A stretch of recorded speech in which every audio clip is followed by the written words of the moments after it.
Hi guys, my family outing kami today, and today is Sunday and we're going to Balete Falls to swim because napakainit po talaga ng panahon ngayon.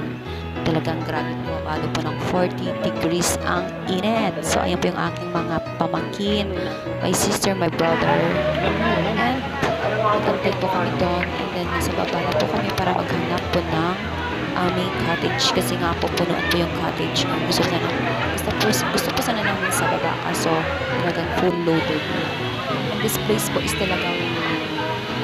was so great because there's a lot of trees around, there's a falls, yan.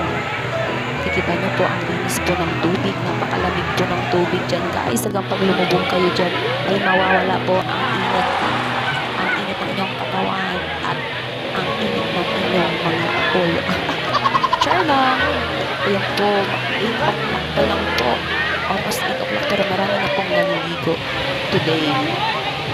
Po, ayan yung falls, yung tubig. Sobrang taas po,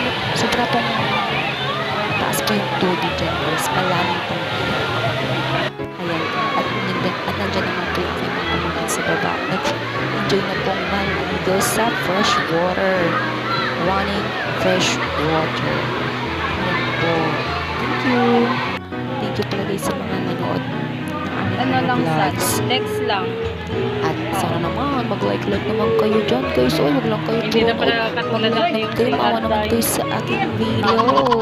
At yun po, nag-ihaw nga po yung aking sister ng isda, chicken, diyan po, hot dogs.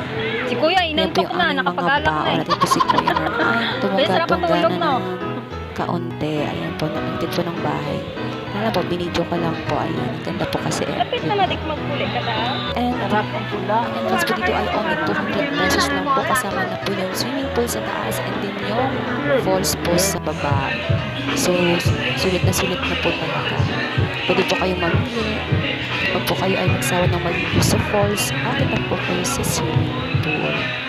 Kaya guys, talaga napaka-nature po ng lugar na ito. Maraming puno.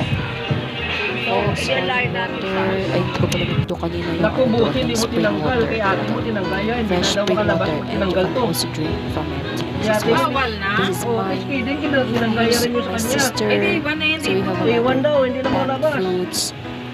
Valenciana. Of course, rice is live. Sisig. My husband cooks sisig. And guys, ang falls. Huwag kayo pagkalait ng